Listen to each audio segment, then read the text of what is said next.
Hello, everyone. Welcome to Wine and Wellness Wednesday. I'm Lindsay Brantley, the founder of Camellia Alise, and I'm super excited to be here with each and every one of you guys. I actually started with an encouraging song. I first want to say I missed you guys so much last week, and I'm going to explain where I was. So it's going to be a very, very exciting Wine and Wellness Wednesday. Now, for those of you who have been keeping up with Wine and Wellness Wednesdays, when I was live 2 weeks ago, I told you guys that I was still in the middle of my 25-day wellness challenge.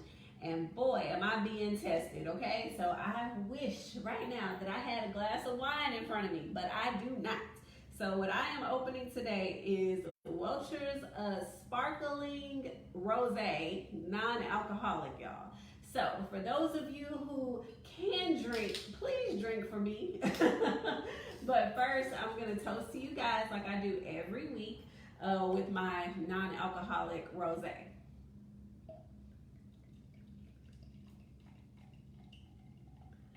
All right, so one second, we lost connection on IG. Hold on one second, y'all that are joining me on Facebook.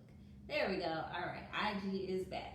All right, so first want to, first and foremost, toast to you guys for making it through the week. All right. Okay, so that's the first thing I wanted to do is, of course, welcome each and every one of you. Hey, thanks for joining us. And then secondly, you may have seen me post it today, but I went out and I early voted, and I encourage each and every one of you guys to do that. So I always want to give my disclaimer and my public service announcement: go out, go vote, or do it early. Don't wait until the day of. All right. And then, like I was telling y'all before, I am super excited to be here. I missed you guys last week, y'all. I was not here last week because a tree fell on my car. So once again, if you got wine, drink some for me. That's the first thing. Drink some wine. Yes, a tree fell on my car, y'all. I am here at the spa like normal, working like normal.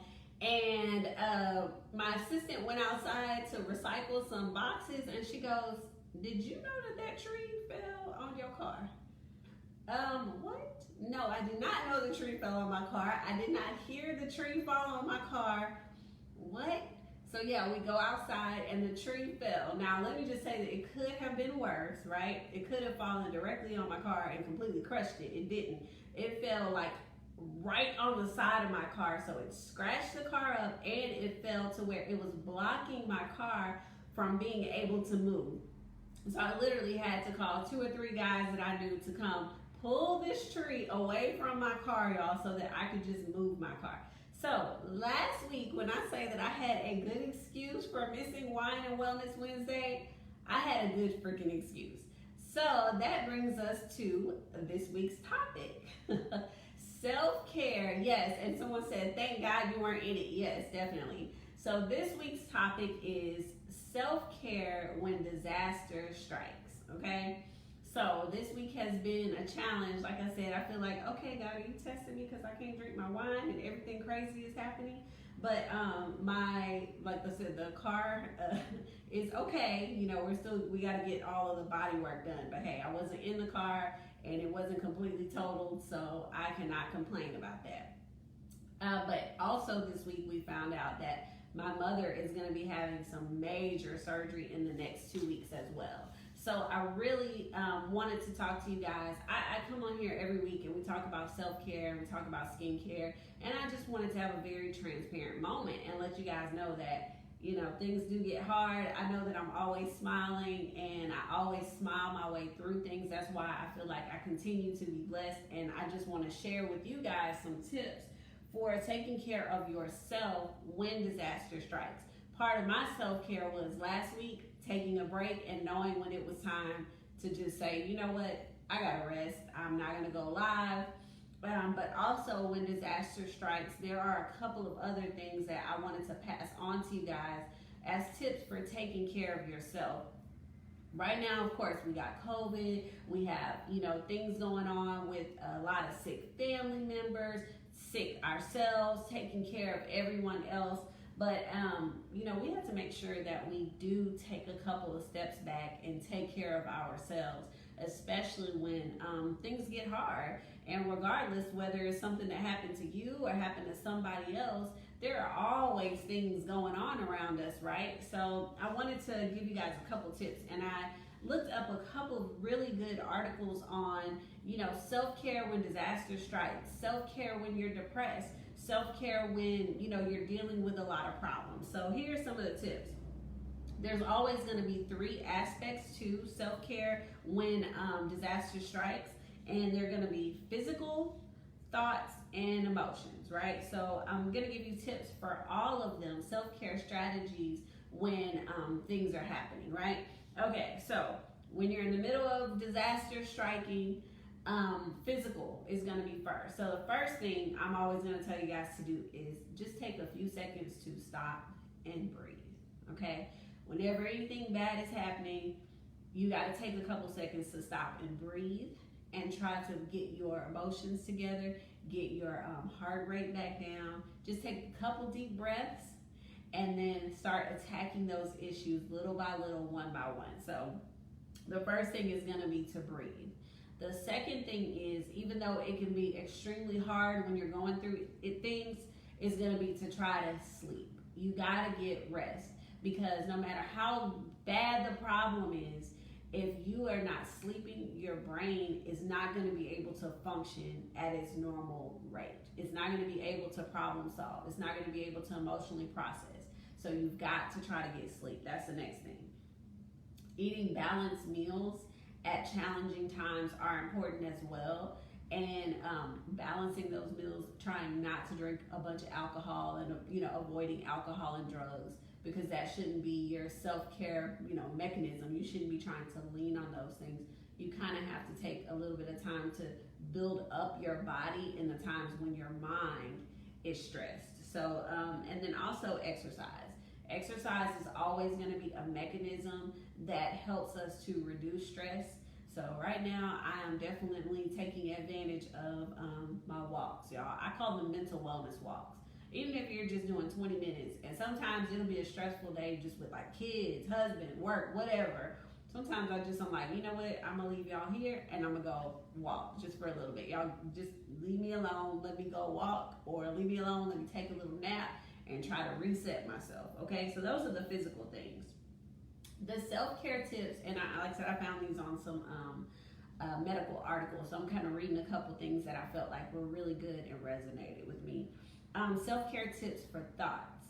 So we can't always control everything around us, right? And when you're in the middle of a disaster, you need to get your facts together about whatever the events are around you, and get them from a objective resource and try to take out the guesswork, right? So whatever is happening around you, you need to be objective and say, okay, what is really going on? Is this a problem I can solve? Is this a problem that's out of my control? Let me try to figure out if this is something I can do. Our thoughts will run wild, and our minds will naturally try to fill in gaps with things that are not reality. So try to figure out, assess the situation, and get the facts before you react fully to something, okay? Structure your time. Try to put yourself on a daily schedule. There are so many things in our lives that we can't control, but God gives every one of us the same 24 hours, and you can control your time. Now, you can't control every bit of your time. For instance, with my mom, I literally today just had to change my flight because of her date. So you can't control everything, but your normal daily activities, start to put them together so that you have structure around your day, so that you can create a balance in your physical and emotional well-being, okay? Then also remind yourself of challenges that you've overcome in the past. Whenever there's a problem right in front of you, you have to think, okay, I've come so far, I've been able to get past A, B, and C, I'm gonna be able to get past this as well. It's positive reinforcement on your thoughts. So start thinking about the things that you've been able to overcome, and then those thoughts will create more positive thoughts that will help you to overcome the current situation that you're in, right? Lower your expectation and reduce demands of what you can accomplish and what you can do in a day. That also goes along with your thoughts. When you're in the middle of a disaster, you want to put solution A, B, C, D, and E in place, but realistically, you may not be able to get all of those things done. And what happens is you try to put these things in place as a solution and you can't meet those goals. So then you beat yourself up again over the things that you weren't able to accomplish. So you kind of put yourself in this cycle of beating yourself up, right? So realistically, just give yourself grace. I had an amazing person tell me that. She was like, you have to give yourself a little bit more grace. You are doing great, even though sometimes you can't see it like everyone else can. It's okay. Give yourself some grace and kind of lower those expectations for yourself. It's okay if you didn't get the 100 things done on your list, but guess what? You got these 5 amazing things done. So give yourself a little bit of grace. So those are going to be the thoughts, like taking control of those negative thoughts, replacing them with positive thoughts, thinking about the things that you've overcome. That is the first step to really taking control of those issues. Now I'm going to go over the self-care tips for emotions, okay? So we kind of went over physical, doing a couple things that will help you, making sure that you're breathing, making sure that you move a little bit, make sure you get some sleep. And then we talked about thoughts, reducing those expectations for yourself, finding out what is really going on around you, reminding yourself of the challenges that you've overcome so that you can continue to build on positive thoughts. And then now we're going to talk about emotions, right? So our emotions are the one thing that, for me, they'll just run rampant. You start thinking about all kinds of stuff and you can't bring yourself back to that place of balance. So self-care tips around your emotions. The first and most important thing, guys, is going to be focus on the things that you have control over and give yourself permission to let go of the rest. I'm just going to use last week as an example. There was nothing I could do when I walked out at 3 o'clock and a damn tree was on my car and I needed to pick up my kid. But at that very moment, I said, okay, I know that I have to call somebody to go pick up my kid, and I got to call somebody to come help me move this tree. I can't control the fact that right now I can't go pick up my kid. I can't do anything to make the tree not have fallen. So I have to let go of that. I need to control this situation. There's nothing that you can do to control that situation at that very moment. All you can do is breathe, assess, and focus on the things that you can control. I had to find somebody else to go pick up my kid. I know that I've got to find a way to get my car from being stuck right here, right? So I've got to focus on the things that I can control, the things that I can change, and I can't sit here and focus on the things that I cannot change, because your emotions will just continue to run rampant on emotions and things that you can't change. So that's the first one. The second one for emotional well-being is going to be to reach out to people that you love and spend time with people that you love and spend time with your support system. Whenever we're in the middle of a disaster, we often need to kind of recharge our energy and recharge our emotions by connecting with people that we love or people that give us positive vibes. Now, don't go over there to the negative person that's gonna give you more negative energy, right? But find those people in your lives who do contribute positivity, and recharge your batteries by spending time with giving energy to exchanging energy with those people who are positive influences in your life that will kind of help your emotions. Talk about what's happening and talk about your feelings. Now, whether you're talking to your friend or your support system, or you're talking to a professional, you need to have 1 or 2 people to talk to. I did have a student once, that just a random person, that called me and started telling me all of her problems. And what I recognized in that very moment is that she didn't have anybody else to talk to. And that, those kind of situations do happen. And instead of being the person that was like, I gotta go, I don't even know you, ma'am, I was the person who recognized that at that moment she needed to talk about what she was going through, and I listened. So just recognize that in others as well. Sometimes one person's self-care mechanism may be inconvenient for you, but every now and then you'll find that person is really and truly asking for help. So just be aware of that. But for your own emotional well-being, you should talk about the things that are bothering you, because sometimes getting it out helps you to move past it. And then the last thing I'm going to say is recognizing that what you're dealing with, such as loss, loss of life, loss of freedom, loss of whatever it is, loss, of control. Like recognizing that those emotions are okay. Like don't beat yourself up because at that very moment you're feeling bad, but recognize it and try to help yourself move past it. So those emotions and those thoughts, you do have to, find a way to move past those things. It's not easy, right? There are moments when you're just like freaking out and you're like, okay, how do I gain control of my emotions? And a lot of times for me, like when it is something that's a disaster, sometimes you gotta cry it out, sometimes you gotta sleep it away. There are days when I'm just like, I just need a 20-minute nap to try to reset and recalibrate. But you can't, don't take it out on yourself, and make sure that you just take a couple minutes. Like I said, the most important thing for me is to breathe. Taking care of yourself is it's not always easy, right? And when you're in that disaster, whatever that, I always, like I said, that disaster strikes, right? There will always be things in life that you cannot control, but the way that you handle those things, you can control.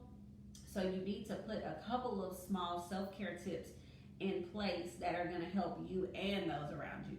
Because if you are not emotionally well and you're not emotionally balanced, how can you help someone else? How can you solve a problem?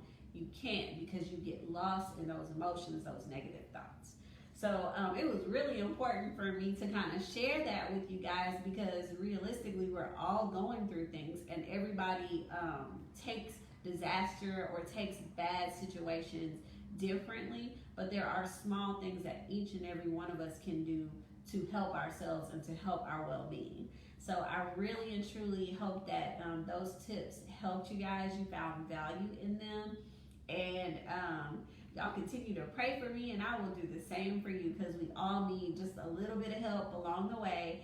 And I hope that that helps a little bit. And next week when I come back, I'll talk to you guys about skincare. And I've been getting a lot more questions, so we're gonna do another round of Q&A next week as far as skincare. So if y'all have more questions as far as skincare, something you want me to address, send it to me and I will answer those questions. But like I said, this week we talked about self-care. I missed you guys so much last week. So I am super excited to be back in the groove, and I look forward to seeing you guys again next week. I only have 6 days left, y'all, of this no alcohol. Like I was telling y'all, I'm on this non-alcoholic rosé. I didn't even know that Welch's had this. Y'all, I got creative. Since I said I was gonna do it, I was going all the way.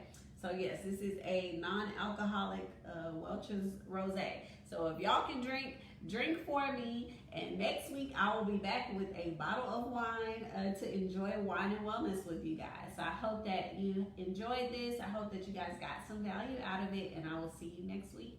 Thanks so much for tuning in, and I'll talk to you soon. Bye.